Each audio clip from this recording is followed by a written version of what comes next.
Welcome to this series of Python Superclass. In this particular lecture, I'll continue our discussion with repetitional statements, and in this particular lecture, I'll talk about the continuous statement. So, what is continuous statement? As the name suggests, as soon as we are going to encounter a continuous statement, what is going to happen? It is going to it is going to take the control to the beginning of the loop. So continue with next iteration without proceeding with remaining set of statements within this block. So let me tell you with an example. For example, let's suppose I want to print all the values between 1 and 10, but I do not want to print that value, okay, if the value is equals to 6. Okay, so I want to print the values between 1 and 10 except 6. So that is a very simple example. We'll talk about some more complex one later, but for now I want to print the values of 6, and I want to print the values between 1 and 10 except 6. So for example, a is equals to 1, and then what I'll do, I'll just say while a is less than or equals to 10, then what I need to do, then I need to check if a equals to 6, then in that case what I need to do, first of all I want to increment that value by 1. Why I am doing this, I'll come to that later. A equals to a plus 1, and then I am going to continue. Okay, if a is not equals to 6, then what I need to do, I need to print the value of a and then increment the value of a by 1. So let me just execute this code, and then I'll explain how it has worked. So what is the output? Look, there are all the numbers except 6. So first of all, let's understand how it has worked. First of all, it will set a equals to 1, then it is going to check if a is less than or equals to 10. If the condition is true, then it is going to check another condition within this loop if a equals to 6. So if a equals to 6, what I am doing, I am changing the value of a, and then I am taking the control back to the top of this while loop. Okay, and if it is not the condition, if this condition is not satisfied, then what I am doing, I am printing the value of a and then incrementing the value of a by 1. Okay, so now just try run this. A is equals to 1.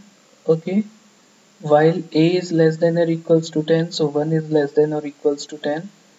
If a equals to 6, so this condition is not satisfied, so I am not going to discuss this much part because that is not going to execute it for this run.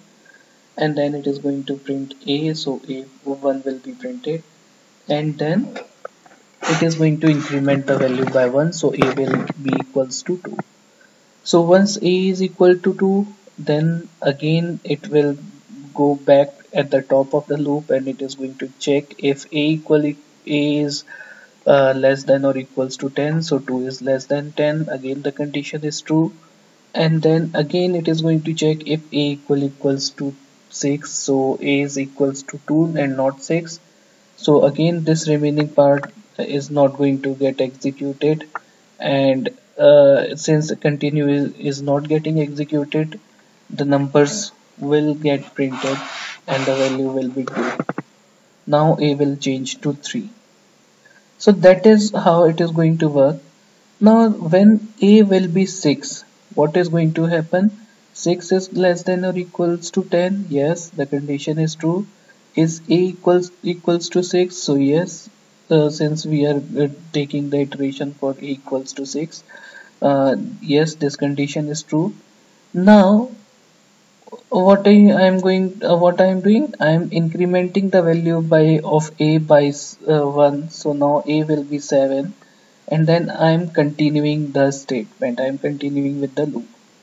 So as soon as it is going to see this continue statement, it is going to skip this print statement and this increment statement, and it is going to take the control back at the top of the uh, loop. So here it is going, the value will be 7, okay, because of this increment, and a is equals to 7, 7 is less than 10, so the condition is going to be satisfied, and that is how it is going to work.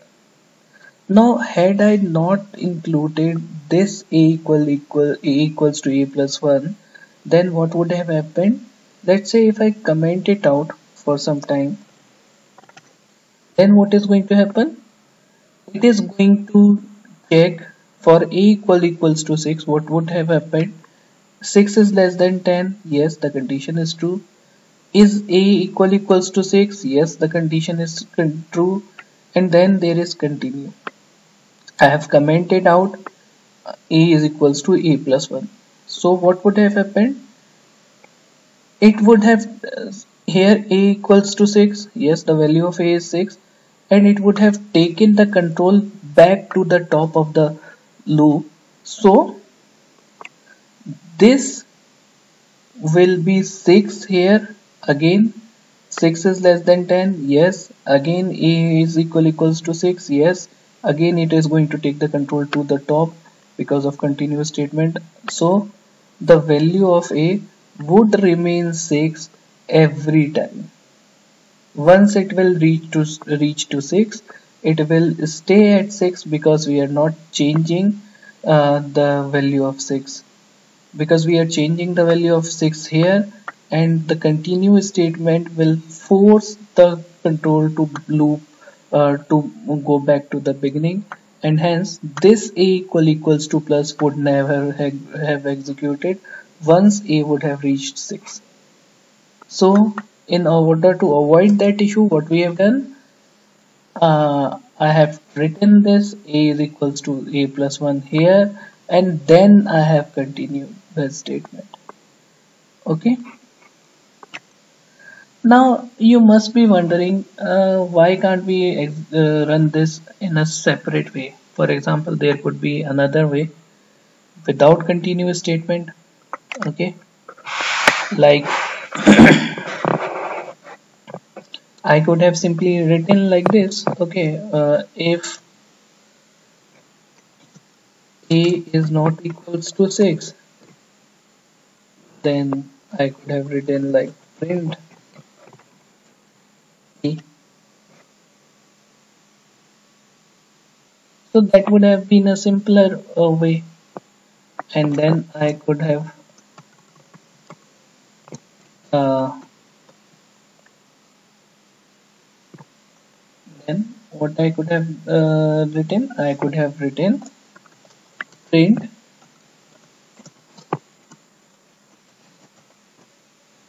a,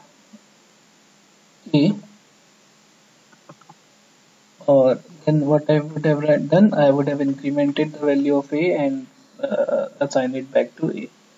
So that would have been an easier option. If I execute this code again, then the output will be same. But this continuous statement becomes essential or becomes a part of programming when I want to skip the remaining operations of the loop, uh, until a particular condition is not satisfied. For example, let's say if you would have seen CAPTCHA, okay, and if I try to relate that CAPTCHA concept with this, then what happens every time or till the time you don't get the right CAPTCHA, the CAPTCHA keeps on appearing at your screen. Okay, so that is a more general or a more practical use case of continuous statement. Okay, but I hope I have explained enough to about the continuous statement and how it can be skipped in normal course of programming. Okay, so that's it for this video. See you in the next one.